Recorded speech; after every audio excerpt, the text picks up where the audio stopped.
Hey everybody, welcome back to Payne-ted Plastic.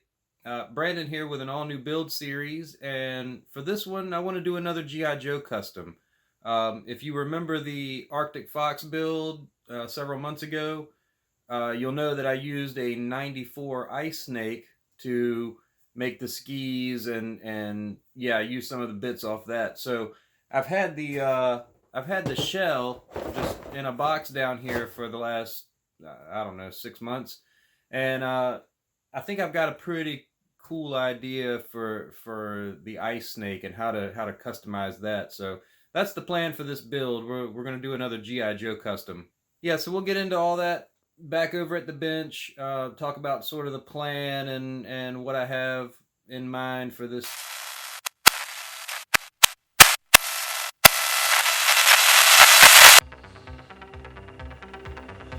It is I, your supreme leader, Cobra Commander.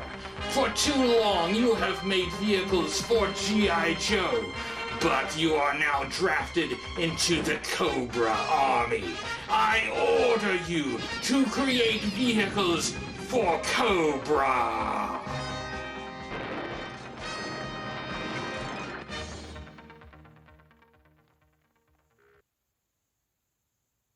So I guess we're doing a Cobra vehicle.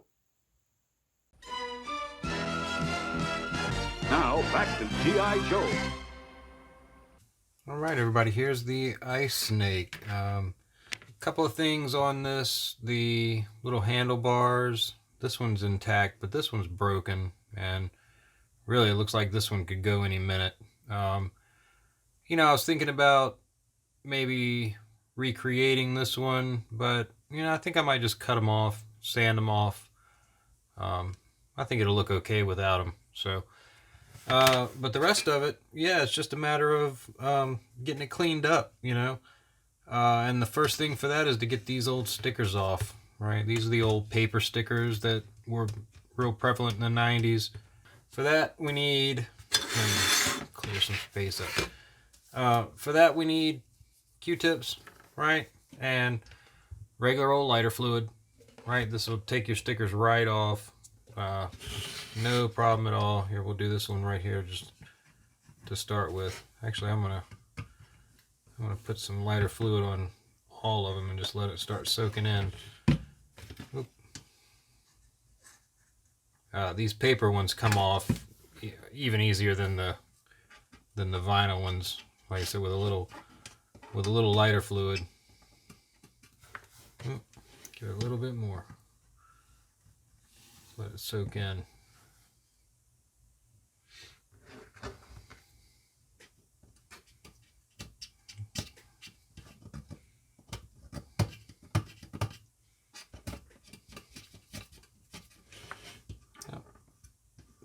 It starts to peel right off, just like that. Let's get back on this one. Yeah, look at that. No problem.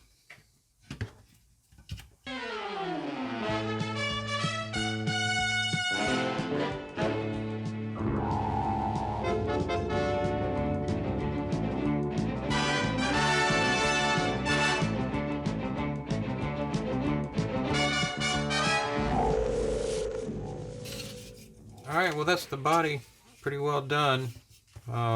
Just checking to see if there's any residue, which if there is, just go back over it with the lighter fluid.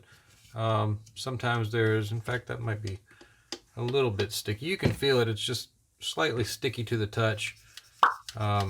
Just go back over it and all that will come off. It'll be clean as a whistle. Yeah, there we go. Yep, so I'm going to go off and do these other couple of stickers that are left, and once they're all done, we're going to give this thing a good bath. Just some warm soapy water, toothbrush, right? You'll see. Let me get these finished up, and that's what we're going to do next. Be right back.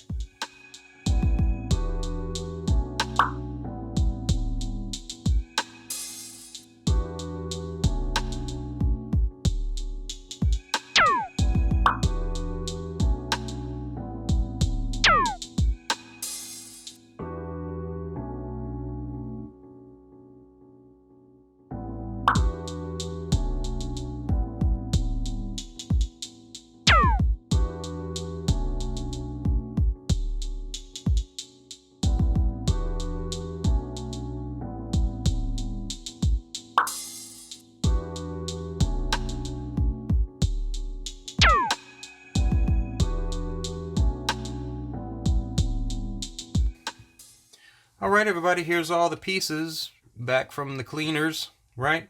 I thought we would get into sort of the plan, right, on this episode and sort of the things I want to do to modify this. So I was playing around with this thing and just trying to figure out what I wanted to do. And I think kind of like a dune buggy, right? With the grill and all, it kind of has a dune buggy feel to it. I'm sort of picturing like the Awe Striker, but a Cobra version of something like the Awe Striker. So with that in mind, I've been referring to this thing as the Cobra Shock and Awe, right? Sort of a nod to the Awe Striker, but yeah, since it's Cobra, of course it's going to be bigger and better, right? But anyway, so that's kind of the plan for what I want to do. Now, how are we going to do that? I also have some bits and pieces from the Desert Fox. That was the last custom I did. I had some leftover parts, and I think I want to use this rear axle. Kind of what I'm picturing is cutting it off, like right here behind this tab, and then cutting off the bumper, right? And that'll leave me with a sort of U-shape axle, and hopefully we'll be able to mod that to fit up underneath this thing and sort of become the front axle, right? Maybe. I don't know. That's the plan. It's going to be a challenge, but I think we can do it. The other things, I got a few more bits from the Desert Fox. The big gun and the missiles. I'm thinking I want to figure out a way to have the missiles sort of over here on the side, something like that, one on each side, right? Just to give it a few more armaments, right?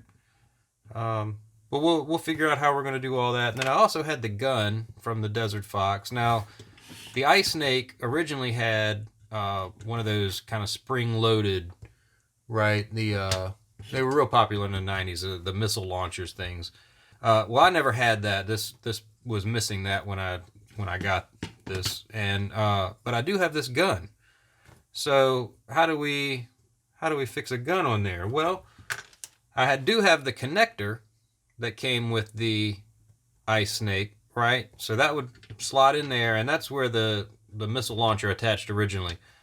Well, check this out, a little piece of sprue, right? And this is one of the larger, I mean, there's different size sprues. This is a bit larger sprue, and it fits in there perfectly. Still swivels, nice and tight, holds its position, right? So I think we're going to try to use that. And then on the gun, a different piece of sprue just fits in there perfectly, right? So the gun can swivel on that, right? So I think between these two things, we should be able to come up with something that will make that gun swivel. But yeah, I want to add those pieces to this thing as well. And the last thing I kind of want to do with this one is on the hood. And, thinking like dune buggy style, well, it needs some headlights, right? On like a dune buggy, you'll see those sort of fog light headlights, look like two big eyes. And this one needs something like that. So I had to look around in some old boxes, that just parts and stuff, and I found these two things, right? That kind of looks like a headlight, right?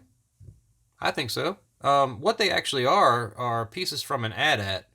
This is the leg piston, when the little toes on the AT-AT, when they move, this piston moves. And this is, it's a panel that goes on the side of the head. I guess it's like a cheek panel. I don't know.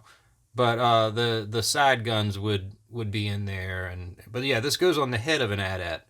But it just so happens that the two pieces fit together, right? Almost perfectly. And that kind of looks like a headlight. Now it's going to take some modification. We're going to have to put a panel here so it looks like a lens, and yeah, we'll play with this a bit and see if we can come up with a headlight. I think there's a headlight in there somewhere. We just got to find it. So yeah, that's the plan for this thing. Put some wheels up front, some more armaments, some headlights, and then we'll get it all painted up and we'll start doing all that stuff. But yeah. So I'm going to leave this episode here. I know it wasn't a very eventful or productive episode, but, you know, it's just kind of the planning phase, right? What are we going to do with this thing? But on the next episode, we'll get into some of these mods. We'll probably start with the axle, because that's going to be the most challenging, I think. But yeah, we'll start getting into all that on the next episode. As always, thanks for hanging out with me. Thanks for watching the videos. Stick around for this one, because I think it's going to end up being a lot of fun. But until the next episode, bye-bye. Nice bike. Maybe we could borrow it? No, that's stealing. I'll ask for permission later.